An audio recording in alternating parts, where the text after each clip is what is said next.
It just sounds like you're justifying anti-Semitism, which making me feel like... Are you crazy right now? You're about to see a politician's entire defence of the war in Gaza get dismantled piece by piece until there is nothing left. Congressman Ritchie Torres came with his pro-Israel talking points, but when the host cornered him with devastating facts and raw personal pain, he completely broke down. This is what real accountability looks like, and what makes it worse is it came from a comedian and not a journalist. If you agree, hit the like and subscribe buttons and don't forget to press the notification bell so you never miss our analysis. Now let's watch this together and I'll give you my 2 cents at the end.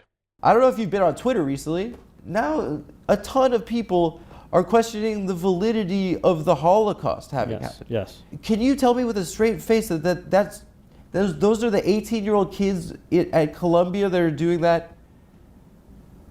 The 18-year-old kids at Columbia? Are they doing those posts about the Holocaust never having existed? You know who's doing it. No, we disagree here. You think that it's the... So I didn't... You don't put words in my mouth. It's people on the right.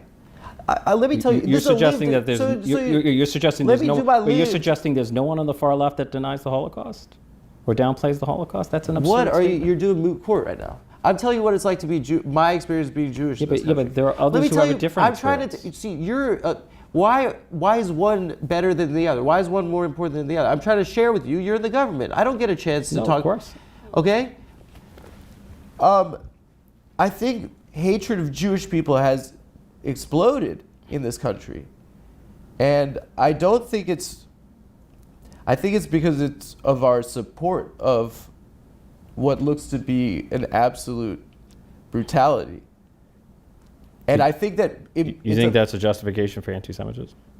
Here's the thing. You think Israeli government policy is a justification for anti-Semitism? My view is there's no justification for anti-Semitism. I think that... There's zero justification for anti-Semitism. Okay, you're deflecting again. I'm not deflecting, that's my position. What does it look like to have a flag with a Jewish star and I'm Jewish? And for kids to be starving right now? Why is my government... I don't want to do this fight. Let's not do like a yelling at each other thing. I really just, for me, I had the experience of... It just sounds like you're justifying anti-Semitism, which making me feel like... Are you crazy right now? Okay. Why would I do that? You're doing the I'm Hamas thing? I'm not saying you're Hamas, not a winner. But I'm not, I think there should be... We'll do a different tack. Israeli government policy should have no bearing on...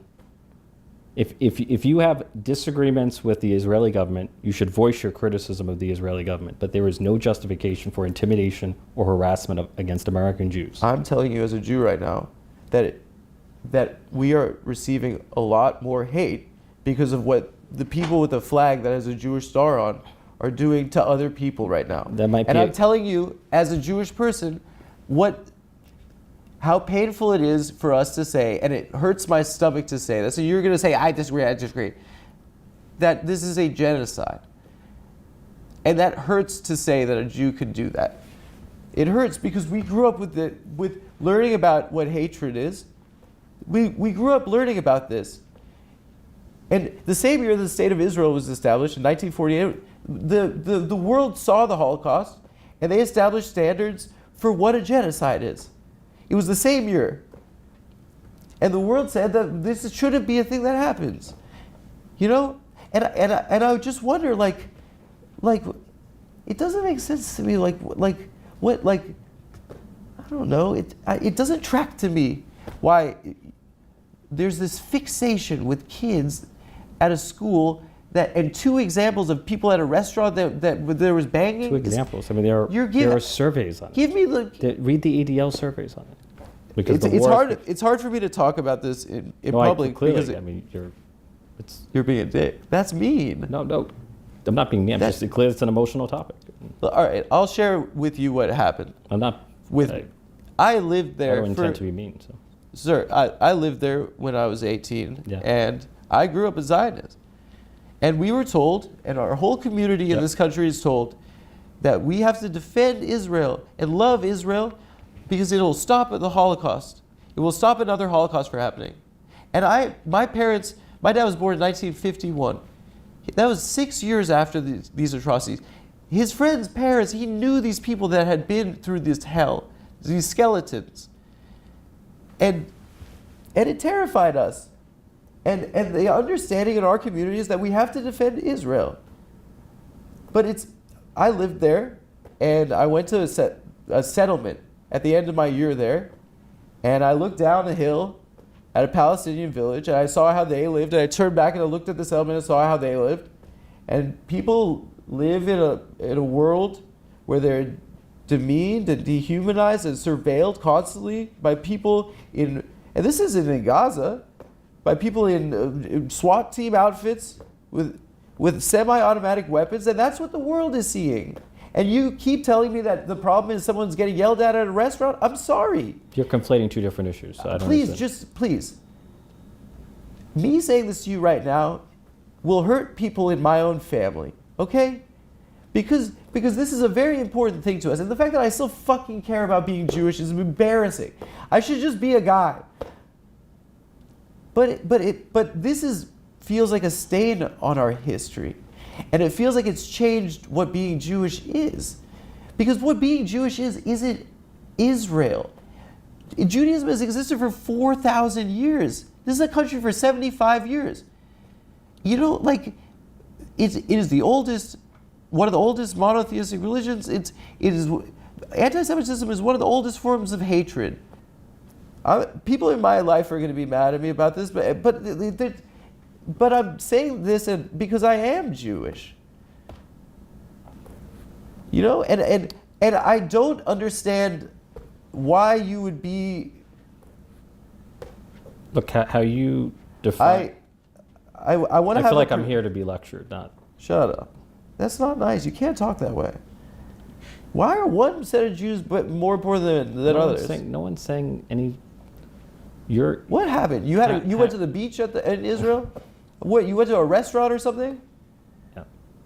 A nice restaurant? No. Like, listen. Never been to the Tel Aviv Pride Parade. So. This is the year 2025. Yeah. The world is seeing something that looks terrible, and it's being done in my name, and I don't know what to do. But the war began on October 7th. No, it didn't. Yes, it did. You're when Hamas systematically murdered and made, and you want. Okay. Look, we're going down a rabbit hole. We fundamentally disagree. No. But Hamas murdered and maimed and mutilated and abducted and tortured thousands of people. That's not television. That's a fact. That's reality. You can deny it. You can downplay it. I'm not denying October 7th. Well, you seem to be You're trivializing doing the I'm it, pro October 7th. You're doing I'm pro Hamas. I never said you were pro Hamas. You're putting words in my mouth. It is. But you seem to be downplaying it. For the last 17 years, people have been under a blockade where they cannot leave. If you were born in a place and there's a fence there and there's a guy with a gun on the other side and he says you can't go anywhere, would you like that guy? If you treat people like animals, sometimes they're going to lash out. Look, I sincerely believe, maybe I'm wrong, that if Palestinians were governed not by a terrorist organization like Hamas in Gaza, but by a regime that was able and willing to make peace with Israel, the situation would be fundamentally different. The preconditions for this happening are undeniably something that the Israeli government was fully aware of. Why would Bibi Netanyahu... Okay, here's the question. Do you think October 7th was justified? No. Okay, I'm happy you said that. Are you listening to what I'm saying right now? I am listening to what you're saying. Why would the Israeli government... Hamas wants to eradicate the Jewish people and the Jewish state? Is that right? That's what Hamas has said, yeah. Okay. Then why would they directly give Hamas money, literally bags of cash in suitcases through the Qataris? Nearly, I think, over $1 billion in cash during this last 17 years. That's a fair point. It's a great question. If one of those kids at Columbia wrote a $5 check to Hamas, you'd say send them to Gitmo for being a terrorist. It's a fair point. Does that make Benjamin Netanyahu a terrorist? He's supporting terror. The United States, it seems to me, the United States and Israel could have shut off the spigot and did not do so. I don't know why, but that was a failure. There's no question. I think that what I see is the reason why our government provides $25 billion to something that looks this horrific to people, I think is the same reason. I think it makes it look like that the Jews control the government, but really what it is the more boring answer. It's the reason why the government and you guys don't get shit done. It's the reason why Sandy Hook can happen. You guys can't do gun reform. It's because why can't we do gun reform? Because special interest groups can buy influence in our government. Well, which political party is against gun reform? The NRA has a power. It's the Republican Party. We allow our government to be flooded with cash and money, and what's scary to me is that it looks that people are starting to question the Holocaust ever happening. How could Jews? Maybe they invented the Holocaust. You're blaming Israel for Holocaust denial. I'm blaming our government for supporting a genocide. But it is unfathomable in my heart, and it breaks my heart that we could be capable of it. I think we should move on. I think we should move on. That's the white flag right there. That's the sound of a politician who has been so thoroughly outmaneuvered both emotionally and factually that his only option is to flee. Let's be clear about the brilliance of this. This wasn't just an emotional outburst, it was a prosecutorial case. Friedland first established the moral stakes with his own painful testimony, forcing Torres' system to crash.